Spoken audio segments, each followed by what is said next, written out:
I could not be more honored that my first interview on the brand new show, Life Positive, is with Brett Klein, who I love and respect for who you are in the world, and it's a privilege to talk to you. Oh, that's so sweet, Nicholas. And I feel the same way. I have known you from the very, very beginnings, not your way back beginnings, but with DAP and so many other things, with positive HIV positive reinforcement, with all the positive things that we've garnered working together. And I'm just pleased to be here. Well, thank you so much. I'm celebrating my 10th anniversary as a client of DAP Health, and I always put that out there, and it is something to celebrate, which actually leads me to something I wanted to ask you. This series is premiering right before the HIV and Aging conference. I always feel a little bit odd classifying myself in the group. Not that I'm not getting older, it's just that I've been positive since 2007.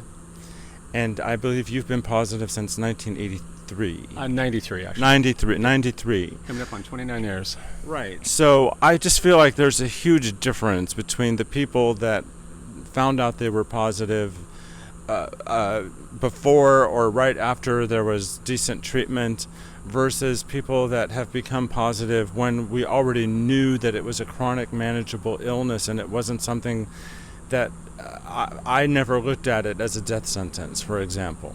Yeah, absolutely. I had the other side of that. Everyone in my, now we have support groups that are split by individuals who are just tested positive, people who are, way into the process, lifelong survivors, those kind of things. They're all separate. Back in my day when we started, everything was in one room at the same time. So I would have somebody next to me, literally an end of life with a PICC line and fluids, next to myself who just tested positive the week before. And the counselors and people are trying to engage you in a conversation about what HIV is. So it is a world-changing scenario. And so when you get to, and I say that, Aging Positively, Reunion Project is the title of the event, and we framed it that way because regardless of whatever age you are, whether you're newly diagnosed or whether you're a long-time survivor or you're someone affected by others, maybe you're not positive but you have lived through the pandemic and you have individuals who you care for and maybe still involved with that are positive, you want to be informed, you want to be educated. And so it's aging positively, whatever age bracket that means to you. Well, that's very powerful and clarifying. The point that I want to make is that I acknowledge that I've had an easier, gentler path because of the timing of my own HIV positive diagnosis and the health care that was available. And I have the people that came before me to thank for that because of the sacrifices that were made, the research that was done, the lives that were lost, and the lives that were saved. Absolutely. No, and I would absolutely agree with that. I mean, even in 93, thankfully, had it been 2 years prior, I may not be here today. They had just come out with certain drugs and AZT and some others, which are horrific on your body, but those may have been enough to, life prolonging to get to the next drug regimen, to get to the next. So, when you come around 2007 and individuals today in 2021, the hardest part is getting people into care, getting them treated that they actually know they are positive, and then getting them on some type of treatment plan. That's where we miss the boat in many markets around the country and around the world, is that people don't have access to the medications they actually need for life prolonging life. So much I want to follow up on that, but first of all, I want to put us in context. So why are we standing in front of Eisenhower Health Center, and why is Brett decked out with this really fabulous bicycle? What is this about? So you can see you just found me on the street. That's usually how I find men. No, well, no. True. And cyclists. So tell me, put the outfit and the location in context. Yeah. So the location in context is it's part of Aging Positively Reunion Project event honoring National HIV and Aging National HIV Awareness Day, Eisenhower Health is proud to be a host sponsor of the event and has been since its inception. And I work for Eisenhower Health. I am also not only involved intimately in the planning of the event, but I'm a client. And so, my care coming to the desert, I had exceptional care with my provider, Dr. Michael Hughes, and I've had excellent HIV care, and I couldn't say enough about our plan. And it's not because I'm an employee, but I am a happy client with Eisenhower, and I'm also very proud that my employer also, takes interest in these type of events and is a very strong supporter of HIV. And the outfit and the bike. Yeah, and the outfit and the bike. So the fashion of the moment. Fashion of the moment. So as you can see, HIV positive, I wear it proudly. This is part of Positive Peddlers, part of AIDS Life Cycle. I am now was going to be in 2019 or in 20. I was going to ride my, it'd be 20 years since I rode my last, AIDS or California AIDS ride, which is now AIDS Life Cycle. And of course, those got canceled, and we did virtually for the last 2 years. But now it's back in force, and we are planning to ride again, which is from San Francisco to LA, June 5th through 11th, 2022, and it's 545 miles. And I am going to ramp up, and I'm going to ride with 3,000 other riders and raise funds for the LA Gay and Lesbian Center, which is where I was diagnosed, where I got my initial care, psychological help, medical help, all the things I needed, and then San Francisco AIDS Foundation as well. And so I'm proudly riding with a group here in the desert that raises a lot of money for HIV, and we have probably about 75 riders that will train with us all season and then ride with us next June. And so I proudly wear this outfit, and I ride as much as I can, even though our weather's a little balmy at the moment. And but getting out and riding is a good thing, and it's healthy. And I know that this isn't a secret, but how old are you? I am 60 this year, so I just turned 60 August 5th. So it has been, it is funny, people say, oh, at this date, certain things happen, and I'm sweating more, I'm doing different things, all these different things. I'm like, am I having male menopause? What is this? And then they're like, no, you just, it's 120 outside. You're just getting back out on your bike, and, and who knows, but the reality is it's the whole concept of aging, and what does that mean to you, and do you need to buy into it? That's always my thing. Do you buy into the aging aspect, where you think aging means I'm old? No, aging just means you're an educated adult and you are moving forward in whatever that is in your lifestyle, and you get out there and still work hard. You still get out there and work out, or you go to the gym, or you socialize, or whatever it is. You volunteer, which I do a ton of. It's those kind of things, instead of just sitting in the house watching TV and not being active. I hear you. As my audience knows, I've lost 65 pounds in the last year and a half. You, my friend, are. I remember you, and I was always your supporter and never like body shaming. But I am so proud that you have just mentally and physically, got yourself into a healthy place that you want to be for you. Well, I put on a lot of weight because of an illness and a medication and an unknown issue. And once I've connected those dots, I really, with supportive agencies like Eisenhower Health, with DAP Health, with the center, with the other organizations that are involved with this conference, with advocacy around us, I've learned to become my own self-advocate rather fiercely. Yes. And I access mental health care, I access a registered dietitian, I use 12-step programs, and around health and nutrition I use an app called MyFitnessPal. I do as well. And every single thing I've eaten for the last, 600 days I've entered. Oh yeah, no you do. You become a slave. This is where you become the weird slave to it. My partner and I, my husband, we also have our Apple Watches, and so you will be watching a movie and you're engaged and you're right in the middle of the scene, and your phone goes off or your watch goes off and says, you got to get up and walk. And that damn app. Right. And we do. We stop, we put it on pause, we both get up and we walk like for, 20 feet, and we walk back so we can say we're active. You did your stand goal. Did my stand goal. Now, I also participated in an interview series that you participated in that was created to help promote the upcoming Aging Positively conference. It's upcoming if you're watching the premiere of Life Positive on September 14th. The conference is on the 18th. But one of the things that we were both asked is, what would we say to someone that it was newly discovered they were living with HIV?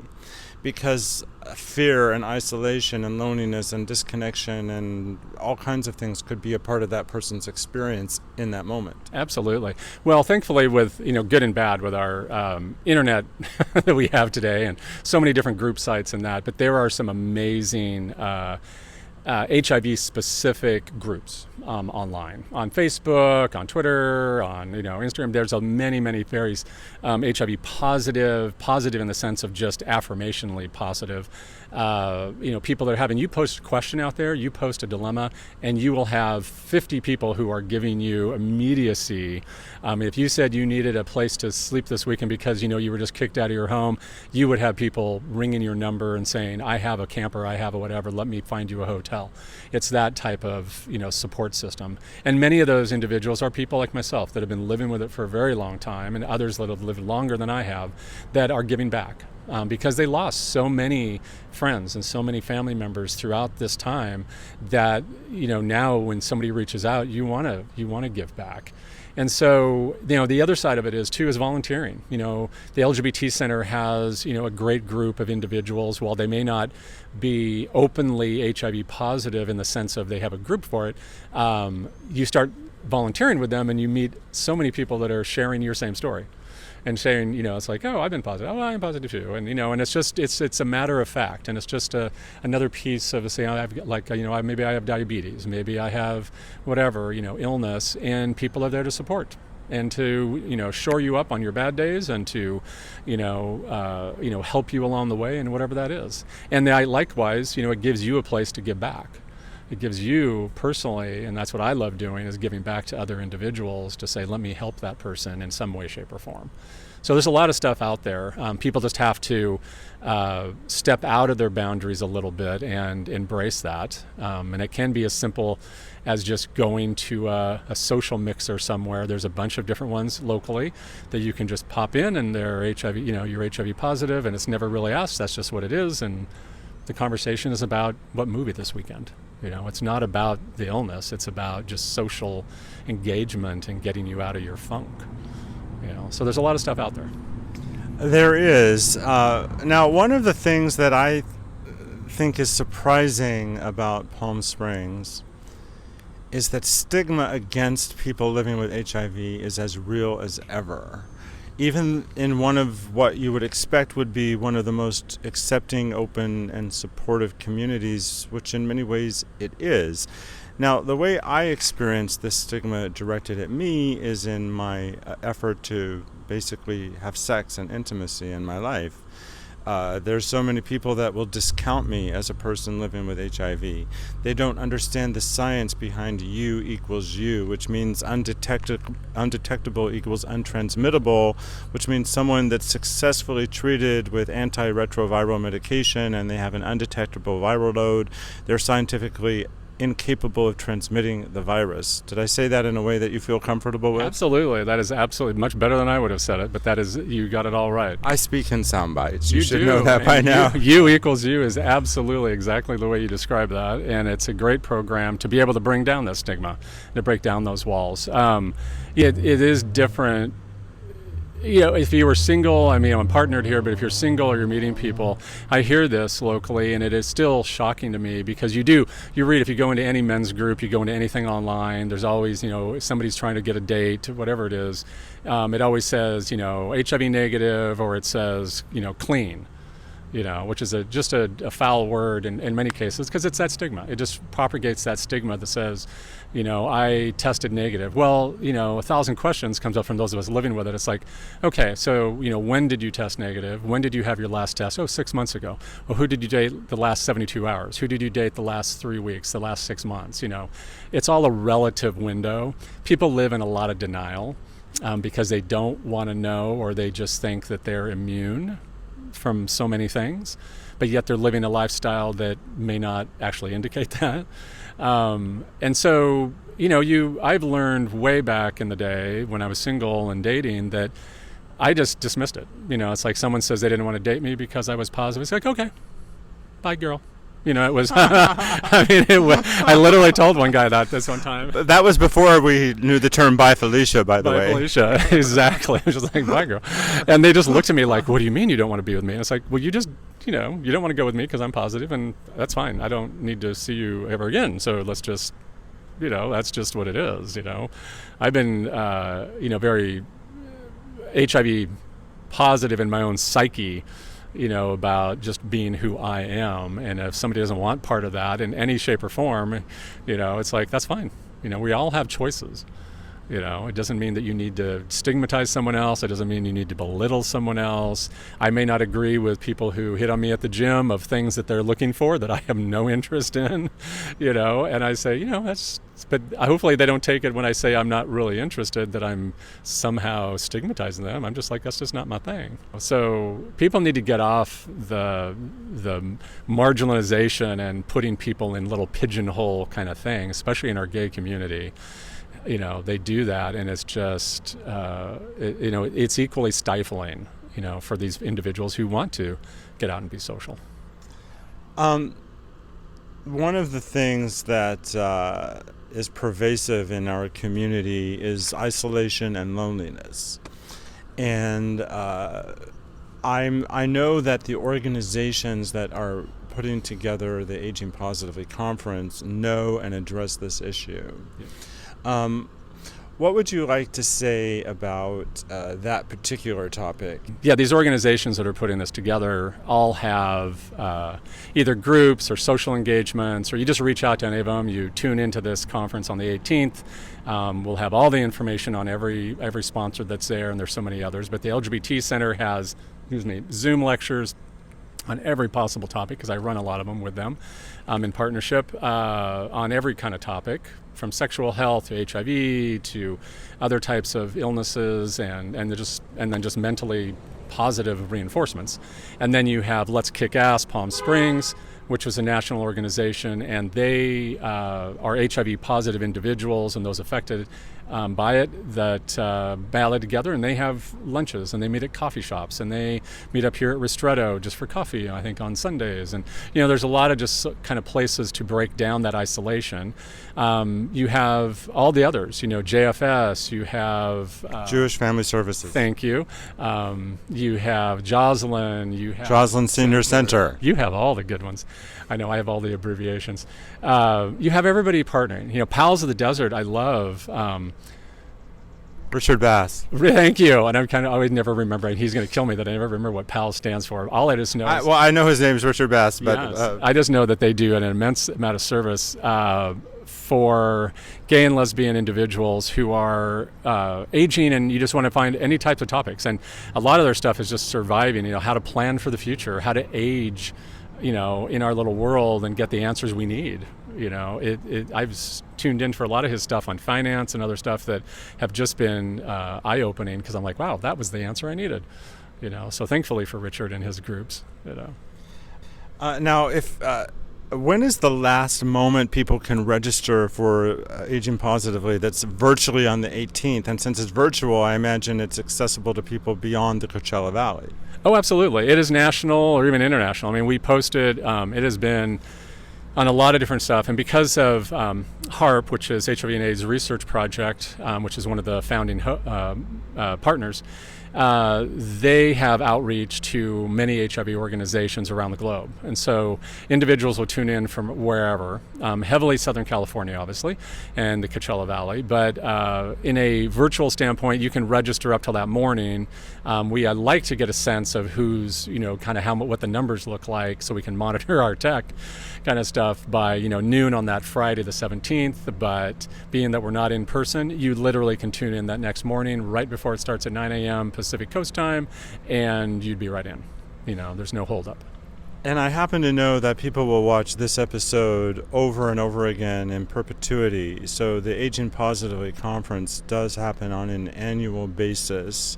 And does the conference have its own web address? The conference does not. Well, it does. You can register for the conference. You can go to Desert AIDS Project, or excuse me, DAPhealth.org. I'm in my old world on that, daphealth.org, and in their event tab, or you go to HIV, or you go to HARP, HARP-PS, and it'll be on their event page, and you can find the link right there, and it's through Eventbrite is what you link up with on that. It'll also be on their website, and it'll have the link in there for the Zoom information as being offered via Zoom, so, and any of those. But DAP Health has been kind enough to kind of manage the event page and the materials behind it and the functional structure of it, which has been great. So it's a collaborative, this event, which I love, is it used to have 2 events, one every 6 months that was run by 2 different organizations, HARP on one side, DAP Health on the other, and I really got them to work together to say, this is a collaborative.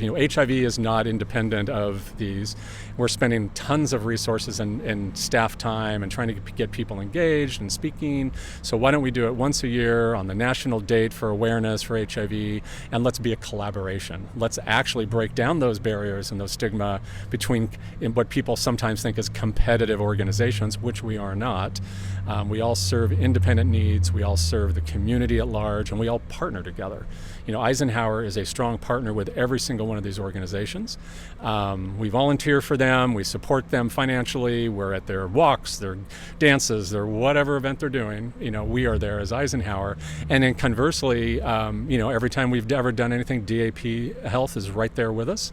The center is always at the front line with us. PALS, JFS, Jocelyn, Let's Kick Ass, everybody is in there.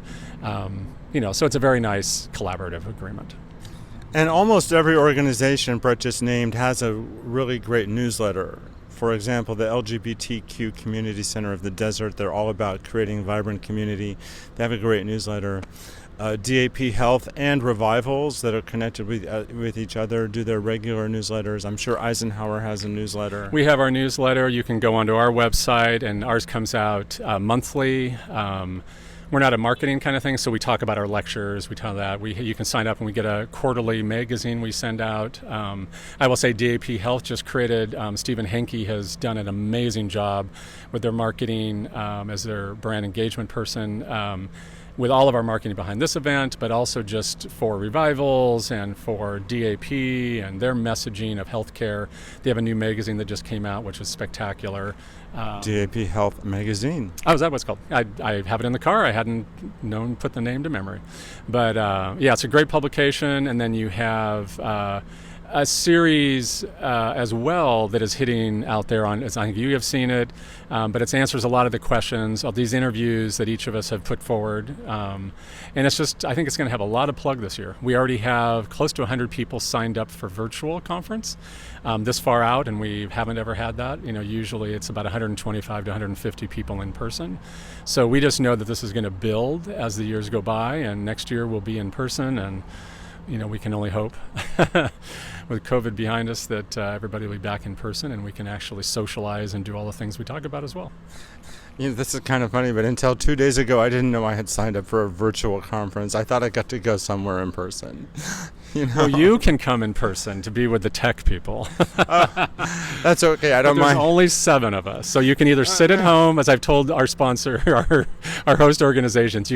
Your choice to sit at home in your slippers and have a coffee and a cappuccino or something, or you can come join me and about 6 other people who are handling all the tech side of it at Eisenhower that day, and I will buy you lunch. No, that's very kind of you, but no, that's all right. I think I'm going to opt for the coffee and robe and in front of my own. But being the promo homo, even for these virtual events, I always make sure my hair and makeup is intact.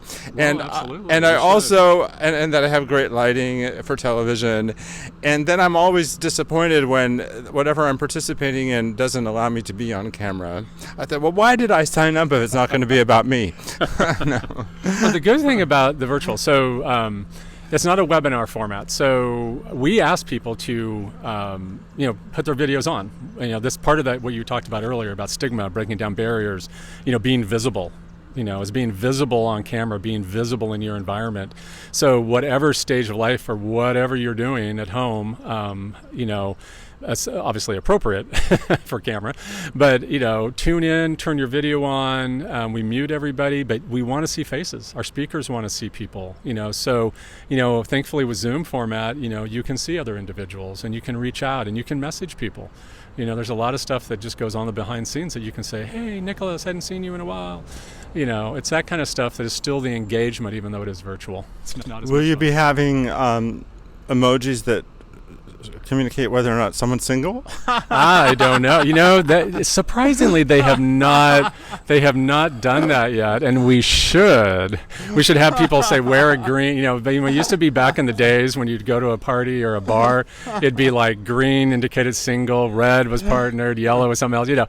It's like approachable or not approachable. We should ask people to do that. That's a good idea. You should do that as part of your show. Well, what I do when I'm in these virtual meetings in Zoom in particular is I will I'll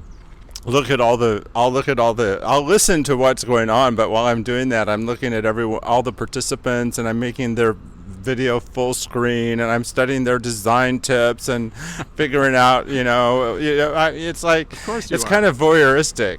It is. Well, that's part of it, and that's what our culture has become right now. I mean, good Lord, with TikTok and all these other things, I don't have enough time in the day to, you can get sucked into that void really quickly.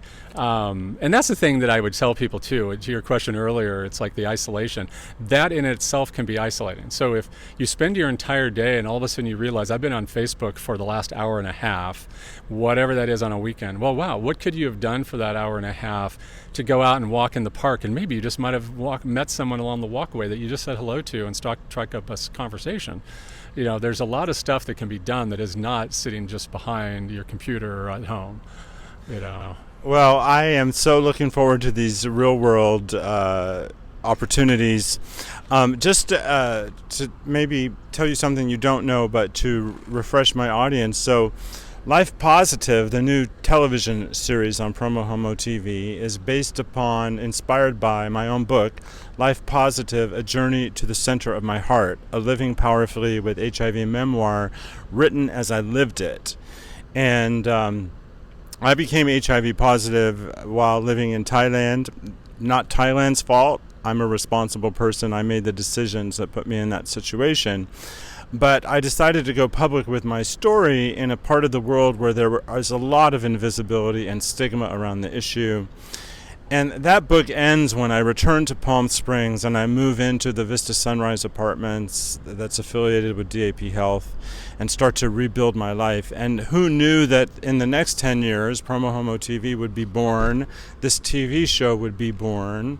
But it is about giving so many different people the opportunity to express their life force as I do in a way that makes a difference. And I really thank you for being one of those really powerful, passionate people in our community. Well, thank you. I appreciate that. That's very touching. I feel the same way. I said I've known you since you came to DAP. I was working there at that time. So I'm just fortunate that you're still here with us and that you're out here and you're being a voice for our community that is so richly needed in many ways. I mean, you're at every event. You can never, if you pick up the phone and you ask Nicholas to be there, he's there. It's been hard during the pandemic, but I'm really looking forward to being out on. I could have done this virtually, but I'm going to go out of my way not to do things virtually if I can. Well, absolutely, and I appreciate you doing that because I'm like, well, let's do. When you said, hey, can we, when are you biking? And I said, well, I'm going to bike Sunday, so why don't we just get together and let's be outdoors and let's do it right. Being the television producer, I wanted, the outfit and the signage and great lighting, but not intense heat. There's all sorts of things that go into this. I want to wrap it up on an inspiring note, direct to camera. What would you like to say to anybody watching from any walk of life to inspire them today and in the future? For me, it's really my mantra since kind of 2019 is, live your own great story and create that. So that can be anything from a very small kind of, you volunteer once a week at the book shelter or somewhere at a local senior center and you're handling, a food bank, or you're working at the LGBT center, whatever it is in your community, whatever it is in your life, maybe it's your church, whatever that looks like. But, create your own story. Have something to be able to look back on and build upon that says, this is me giving from my heart to others. It's not about what you receive, it's what you give. And I believe in giving back, and in turn, if you give, you shall receive. You just have to be open to receive whatever that is. You never know what your story is going to be, but if you don't put it out there, you're never going to have that.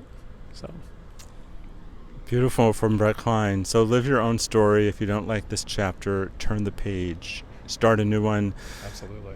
And I like to remember that really we're all writing the story together, and it doesn't exist without every one of us. Absolutely. And it is. You're part of my story. I mean, my story today, as I said, Planning for AIDS life cycle, it's all part of the story and the journey. I've come off an injury this year, so it's all about just getting back and engaging. And you're the first person who reached out to say, hey, let's talk about that. And somebody who comes up and says, what's your story? And that's what you've asked me today. And I'm so thrilled to be able to kind of say, this is me. So thank you. Well, thank you, Brett. We're gonna cry now. So, Life Positive spotlights people living with, impacted by, or working to bring about the end of HIV and AIDS. If that's you and you're somehow connected to this subject matter and you want me to help write your story, reach out to me. And thank you again, Brett Klein. My pleasure. Thank you, Nicholas.